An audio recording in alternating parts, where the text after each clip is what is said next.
अध्याय 127 अध्याय 2247 महान भाग्य दिव्य गठन भाग 3 संपादित। कमजोर साधकों के लिए जो सच्चे देवलोक से नीचे थे, यह एक स्वप्न को दुस्वप्न में बदलते देखने जैसा था।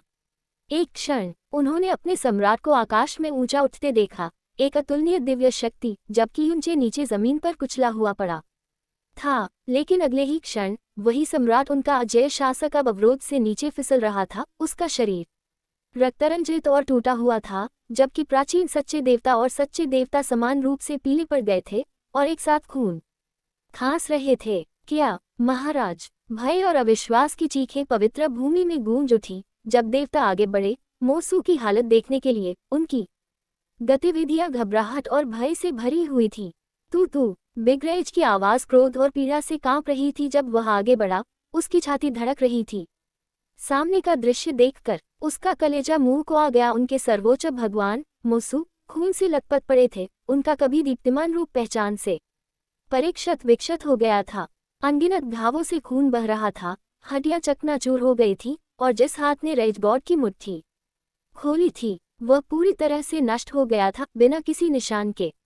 योजक चिन्ह। इससे भी बुरी बात यह थी कि उसकी आत्मा, उसकी दिव्य लगभग अविनाशी आत्मा टुकड़े टुकड़े हो चुकी थी, तूफान में मोमबत्ती की तरह हिंसक रूप से टिमटिमा रही थी।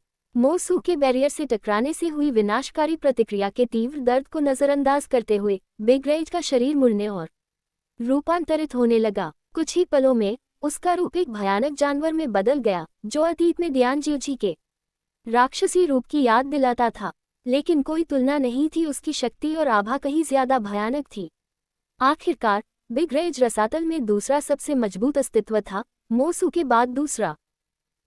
तारानकन मर गई वो। जैसे ही उसने अपने प्रभु, अपने रचयिता को इतनी घायल और रक्तरंजित अवस्था में देखा, महाक्रोध के भीतर कुछ पूरी तरह से टूट गया। उसके शरीर से शक्ति का एक ऐसा विस्फोट हुआ, इतना प्रचंड कि आसपास के देवता पीछे हट गए, खून खांसते हुए, होश में आने के लिए संघर्ष करते हुए।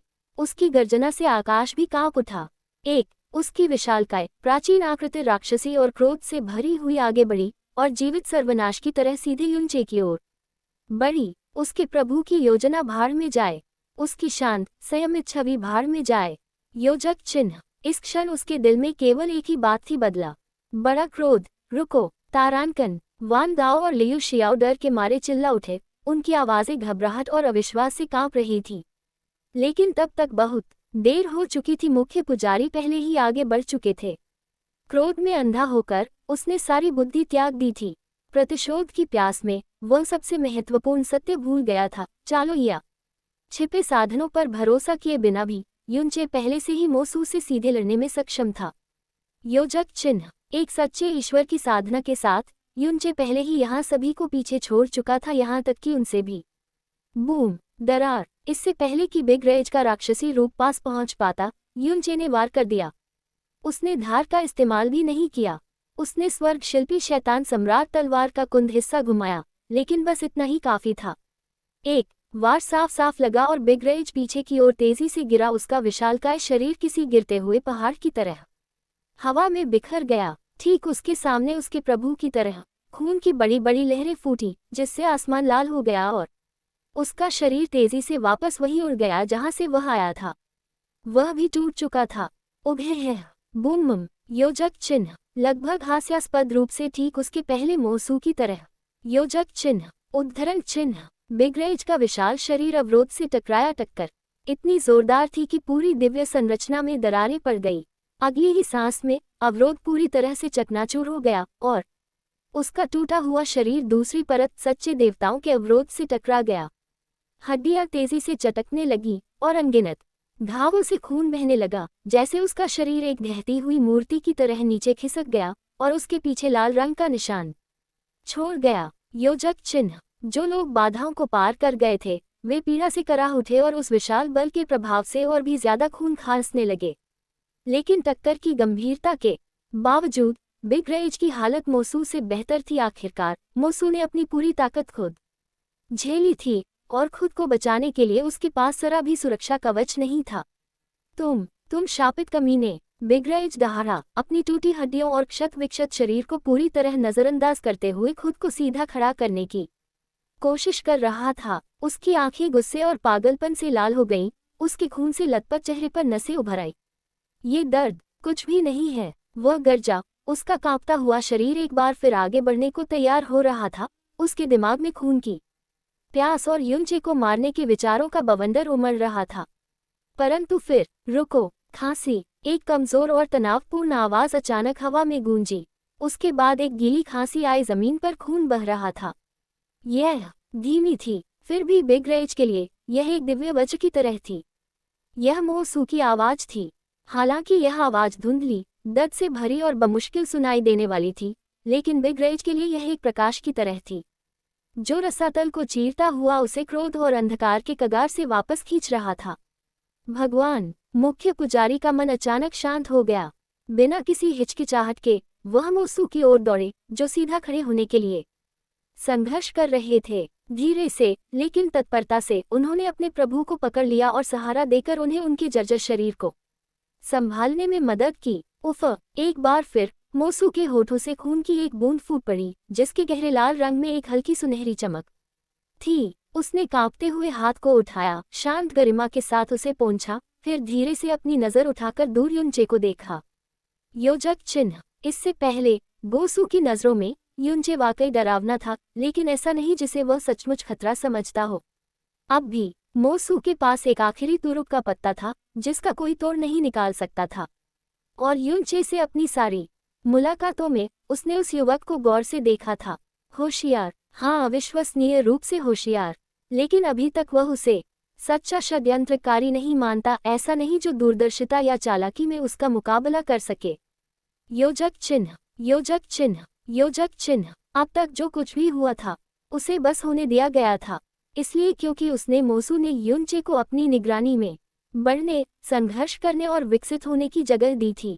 पर अब उस क्षण से जब युनचे अंतहीन कोहरे के सागर की गहराई से लौटा था, मृतकों की भूमि के किनारे से, संसार के कुएं के भीतर से, योजक चिन्ह। यद्यपि उनका बाह्य स्वरूप वही रहा, परंतु उनकी उपस्थिति, उनका स्वभाव, उनकी योजना बनाने की क्षमता बदल गई थी। वह पहले जैसा आदमी नहीं रहा। हे! मोसू के होठों से एक धीमी, आत्मगजाक भरी हंसी निकली, दया और पछतावे से भरी हुई। अब जब उसने पीछे मुड़कर देखा तो उसे यह कैसे नजर नहीं आया?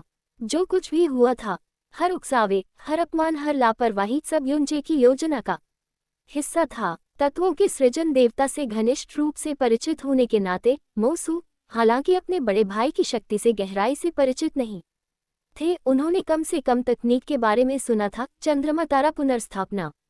योजक चिन्ह एक दिव्य कला जो सृष्टि के ईश्वर के स्तर से नीचे के किसी भी नियम या शक्ति को उलटने और परावर्तित करने में सक्षम है। चाहे वह शक्ति कितनी भी प्रबल क्यों न हो, वह प्रयोगकर्ता पर ही वापस लौट आती है, जिससे ये सृष्टि के ईश्वर के दायरे से नीचे के सभी लोगों के विरुद्ध एक आदर्श प्रतिकार बन जाती है। काश वह क्रोध से ग्रस्त न होता, काश वह शांत रहता, तो शायद वह इसे समझ पाता। लेकिन युनचे को इस बात का पूरा भरोसा था, इसीलिए वो सारी अपमानजनक हरकतें, वो बेपरवाह वार जानबूझकर किए गए थे। ये सब इसी नतीजे को भड़काने के लिए किया गया था। हा हा हा हा हा। धीमी हंसी खुलकर हंसी में बदल गई, आत्म उपहास से भरी एक हंसी जो खून से सनी हवा में खोखली गूंज रही थी। मोसू ने कांपते हुए हाथ को उठाया और अपने मुंह से लाल निशान पोंछते हुए कहा कि उसका शरीर एक चमकदार सुनहरी आभा से दमकने लगा है, लगभग वैसी ही जैसी युनचे ने पहले दिखाई थी। वह बुद्ध के महान मार्ग के रूप में ज्ञात दिव्य कला के निर्माता पहले से ही तकनीक के बहुत सीमित तक पहुंच चुके हैं। ये चोटें चाहे कितनी भी गंभीर क्यों न हो, ठीक हो सकती हैं। रंबली। जैसे ही एक दिव्य दबाव बाहर की ओर बढ़ा, आकाश सुनहरा हो गया। मोसू की आत्मा की गहराई में एक भव्य दिव्य शिवालय घूमने लगा, जिसकी गति से एक प्राचीन शक्ति का आभास हो रहा था और दिव्य चमक फैल रही थी। प्रत्येक घूर्णन से उसके शरीर में शक्ति की लहरें दौड़ रही थीं, जिससे उसका शरीर और आत्मा दोनों ही तेजी से स्वस्थ हो रहे थे। उनका दिव्य शरीर आश्चर्यजनक गति से ठीक हो गया, टूटी हड्डियां जुड़ गईं और फटा हुआ मांस जुड़ गया, क्योंकि दिव्य ऊर्जा उनके भीतर निरंतर प्रवाहित हो रही थी। यहाँ तक कि उनकी क्षतिग्रस्त आत्मा भी स्थिर होने लगी, पवित्र प्रकाश से मंद मंद चमकने लगी। प्रभु की रक्षा करो। मुख्य पुजारी की आवाज आकाश में गूंज उठी। वान दाओ, लियू शियाओ और अन्य देवता तुरंत हरकत में आ गए और मोसू के चारों ओर दिव्य अवरोधों की एक नई श्रृंखला बना दी ताकि जब तक वह ठीक न हो जाए उसे सुरक्षित रख सके। और फिर भी युनचे नहीं हिला। वह आकाश में स्थिर खड़ा रहा, ऊपर मंडराता रहा, उसकी निगाहें ठंडी सी मोसू पर टिकी रहीं। उसने कोई और हमला नहीं किया, उसने उसे समय दिया। तो बुद्ध के महान मार्ग का 12वां चरण वास्तव में ऐसा ही दिखता है, युनचे ने खुद से कहा। उसकी आवाज शांत और अलग थी। दूसरों को मोसू की रिकवरी की गति चमत्कारी लगती, लेकिन युनचे की नज़र में यह एक स्तर धीमी थी, काफी धीमी। मोसू 12वें चरण पर है, जबकि वह केवल 8वें पर है, फिर भी उसकी रिकवरी पहले ही मोसू से आगे निकल चुकी है। ऐसा लगता है मेरी रिकवरी की गति शून्य शरीर से जुड़ी हुई है। इस एहसास के साथ युनचे ने और कुछ नहीं कहा, बस चुपचाप देखता रहा। उसकी अभिव्यक्ति अस्पष्ट थी क्योंकि मोसू धीरे धीरे खुद को वापस एक साथ जोड़ता था। समय बीतता गया। जो दूसरों को कुछ पलों जैसा लगता था, युनचे को अनंत काल जैसा लगा, क्योंकि वह हर सांस, ऊर्जा की हर धड़कन को ध्यान से देख रहा था। और आखिरकार मीसू का दिव्य शरीर पूरी तरह से स्वस्थ हो गया। हालांकि उसकी आत्मा अभी पूरी तरह से ठीक नहीं हो पाई थी, लेकिन वह स्थिर हो गई थी, अब न तो टूट रही थी, न ही खतरे में। फिर जैसे जैसे दिव्य आभा फीकी पड़ने लगी, सुनहरा आकाश धीरे धीरे अपने प्राकृतिक रंग में लौट आया। चमक मंद पड़ गई और सूरज की रोशनी की परिचित गर्माहट एक बार फिर बादलों को चीरती हुई दिखाई देने लगी। मोसू ने अपनी आंखें खोली। अनगिनत जटिल भावनाओं से भरी उसकी नज़र धीरे धीरे ऊपर मंडराती युनचे की आकृति से मिली। उसके मन में बहुत कुछ चल रहा था, क्रोध, सम्मान, भ्रम और कुछ और जिसे वह अभी तक परिभाषित नहीं कर सका था। योजक चिन्ह, तुमने हमला क्यों नहीं किया? मोसू ने आखिरकार पूछा। उसकी आवाज़ शांत लेकिन भारी थी। उसे उम्मीद थी कि युनचे उस समय हमला करेगा जब वह कमज़ोर था और उसे संभलने से पहले ही कुचल देगा, लेकिन युनचे हिला तक नहीं, बस देखता रहा। यदि ये किसी अन्य समय हुआ होता तो गोसू इसे अहंकार कहकर खारिज कर देते, लेकिन अब युनचे अलग था। उसकी नज़र में युनचे बदल गया था, क्योंकि इस सम्राट को इसकी कोई ज़रूरत नहीं है। युनचे ने ठंडे, शांत और पूरी तरह से आज्ञाकारी स्वर में उत्तर दिया, अगर तुम 100 बार भी ठीक हो जाओ तो भी यह सम्राट तुम्हें हर बार हरा सकता है। शब्द हवा को ब्लेड की तरह चीरते हुए निकल रहे थे। मोसू ने जवाब में कुछ नहीं कहा। एक बार तो उसके पास कोई जवाब नहीं था, सिर्फ खामोशी। उसके चारों ओर अन्य देवता शांत क्रोध में उबल रहे थे, उनकी आंखें घृणा से जल रही थी जब वे युनचे की ओर मुड़े, लेकिन उनमें से किसी ने भी हिलने की हिम्मत नहीं की। उनकी आंखों में अभी भी जलता हुआ रोष देखकर युनचे धीरे से बोला, आप शायद सोच रहे होंगे कि इस सम्राट ने गंदा खेल खेला है, कि मैंने आपके सम्राट को क्रोधित करने के लिए कुछ अनुचित तकनीक का इस्तेमाल किया है ना? ऊपर से उसकी आवाज़ गूंजी, शांत मगर भारी, खामोश, पवित्र धरती पर गूंज रही थी। अनगिनत निगाहें, जो अब भी घृणा और अविश्वास से भरी थीं, उसकी ओर टकटकी लगाए देख रही थी। एक क्षण तक तो किसी ने उत्तर नहीं दिया। तब वह, ठीक है, एक साहसी दर्शक के मुंह से धीमी सी फुसफुसाहट निकली। एक आवाज़ 2 हो गई, फिर 3, फिर और भी। तुमने धोखा दिया, तुमने महामहिम को धोखा दिया। आवाज़ें ज्वार की तरह उठ रही थीं, हर आवाज़ पिछली से ज्यादा आक्रोशपूर्ण, हवा गुस्से और इनकार से गूंज रही थी। हार की कड़वाहट श्रद्धालुओं के दिलों में उतर रही थी, और वे गलत नहीं थे, यही तो हर कोई सोच रहा था। योजक चिन्ह, भले ही उनमें से ज्यादातर लोग युनचे की तकनीक को समझ नहीं पाए थे, पर वे सब महसूस कर सकते थे मोसू अपनी ही शक्ति से मारा गया था। उसका विनाशकारी प्रहार उसी के विरुद्ध हो गया था। यह कोई निष्पक्ष लड़ाई नहीं थी। युनचे ने सम्राट को सिर्फ ताकत से नहीं हराया था, यही उनका विश्वास था। फिर भी जैसे ही लोगों ने गुस्से से युनचे की ओर उंगलियां उठाई, उसकी ठंडी आवाज अचानक गूंज उठी, जो शोर को ब्लेड की तरह चीरती हुई निकल गई। हा, मैंने धोखा दिया, मैंने कोई अनुचित तरीका अपनाया। हा। उसकी हंसी पवित्र भूमि में गूंज उठी, ठंडी और गरजती हुई, उपहास और अवज्ञा से भरी हुई। अच्छा, योजक चिन्ह। उसकी नजरें भीड़ पर घूम गई, आग और चुनौती से जलती हुई, फिर मोसू की ओर गुड़ गई। योजक चिन्ह, इस बादशाह को शुरू से ही तुम्हारी इस छोटी सी हरकत का अंदाजा हो गया था। तुम शुरू से ही कोई न कोई साजिश रच रहे हो। तो अब क्या हो अगर तुम जो भी तुरुप का पत्ता छुपा रहे हो उसे इस बादशाह के खिलाफ इस्तेमाल करो। ये सम्राट स्वर्ग की शपथ लेता है, कोई चाल नहीं, कोई योजना नहीं, मैं इसका सीधा सामना करूंगा। योजक चिन्ह। और यदि यह सम्राट आपके प्रहार से बच गया तो हमारी सारी शिकायतें मिट जाएंगी। उसके बारे में कैसा है? यून। योजक चिन्ह। चे की आवाज पूरे राज्य में एक दिव्य आदेश की तरह गूंज उठी, जिसने इसे सुनने वाले सभी लोगों के दिलों को हिला दिया। उनकी घोषणा से सभी लोग अचंभित रह गए। योजक चिन्ह। एक एक करके नीचे अविश्वास के भाव बदलने लगे, आश्चर्य विस्मय में बदलने लगा, विस्मय खुशी में बदलने लगा। यहाँ तक कि उनमें से सबसे कटु और शंकालु भी हिल जाने से खुद को नहीं रोक सके। क्या तुम पागल हो गए हो? युनचे, तुम्हें पता होना चाहिए कि मैं तुमसे क्यों लड़ रहा हूँ। आप इसे इतना आगे क्यों बढ़ा रहे हैं? मोसू की आवाज युनचे के मन में गूंज उठी, अविश्वास, हताशा और भ्रम से भरी हुई, जो उसकी आत्मा में गहराई तक गूंज रही थी। शुरू से ही युनचे ने दावा किया था कि वह सब कुछ समझता है, गोसू की योजनाओं को जानता है, धोखे की हर परत को भांप लेता है। और फिर भी जब हमला करने का सही मौका आया, जब मोसू टूट चुका था और कमजोर था, युनचे ने उसे संभलने दिया। अगर युनचे ने उस समय हमला कर दिया होता तो सब कुछ खत्म हो जाता। हाँ, जीत को थोड़ा दागदार माना जा सकता था, शायद उतनी शानदार नहीं, लेकिन यह निर्णायक जरूर होती। रसातल के पास घुटने टेकने के अलावा कोई चारा नहीं होता। लेकिन अब युनचे उसे अपना अंतिम कार्ड इस्तेमाल करने की चुनौती दे रहा था। ये सही है, मोसू ने शुरू से ही एक तुरुप का पत्ता तैयार कर रखा था, यहाँ तक कि कमजोर साधकों को पूरे शुद्ध प्रदेश में बिखेरना भी एक भव्य, सोची समझी योजना का हिस्सा था। ये सब एक पल के लिए था, एक संभावना के लिए, लेकिन ये तुरुप का पत्ता कभी इस्तेमाल के लिए नहीं था। मोसू भी अपने सारे अभिमान के बावजूद इसे उजागर करने की कोई इच्छा नहीं रखता था, क्योंकि अंदर ही अंदर भले ही वह मानता था कि युनचे अब उससे ज्यादा ताकतवर हो सकता है, लेकिन क्या वह सृष्टि के ईश्वर की शक्ति से भी अधिक शक्तिशाली है?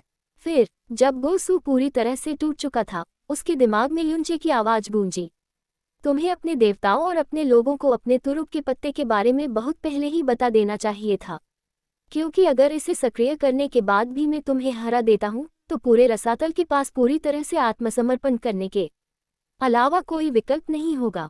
उन्हें पता चल जाएगा कि तुमने अपना सब कुछ लगा दिया और फिर भी हार गए। उद्धरण चिन्ह। योजक चिन्ह। मैं उथली अधीनता नहीं चाहता, युनचे की आवाज शांत और दृढ़ थी, मैं सच्ची निष्ठा चाहता हूँ जो वास्तविक सम्मान से पैदा हो। दुनिया को दिखाए गए ठंडे शाही लहजे के विपरीत मोसू के मन में उसकी आवाज गर्म और संयमित थी, जिसमें एक शांत दृढ़ विश्वास था जो किसी भी ब्लेड से अधिक गहरा वार करता था। मोसू की आंखें थोड़ी चौड़ी हो गईं। तुम सचमुच पागल हो गए हो। उसकी आवाज अविश्वास से कांपते हुए युनचे के मन में गूंज उठी। ये सच था, मोसू ने महायाजकों को अपनी अंतिम योजना के बारे में बताया था, जबकि दूसरों को केवल संकेत ही दिया था। लेकिन फिर भी उसने कभी भी इसका सही इस्तेमाल करने का इरादा नहीं किया था। और अब युनचे उसे कह रहा था, उससे मान कर रहा था कि वह इसे सक्रिय करे। क्यों? क्या? युनचे की आवाज अचानक पवित्र भूमि में गूंज उठी, अब और भी ठंडी और भी तेज। क्या तुम्हें लगता है कि यह सम्राट अपना वचन नहीं निभाएगा? जैसे ही उसके शब्द पूरे राज्य में गूंजने लगे, सभी की निगाहें मोसू की ओर मुड़ गईं, उसके उत्तर की प्रतीक्षा में। फिर भी रसातल सम्राट स्थिर रहा, उसके विचार तूफान थे। तभी युनचे की आवाज मोसू के मन में फिर से बोली, कोमल, फिर भी मोसू के दिल की अराजकता को भेदती हुई। चिंता मत करो, वह, उसका जीवन सार, उसकी आत्मा, वे पहले ही इस दुनिया में लौट चुके हैं।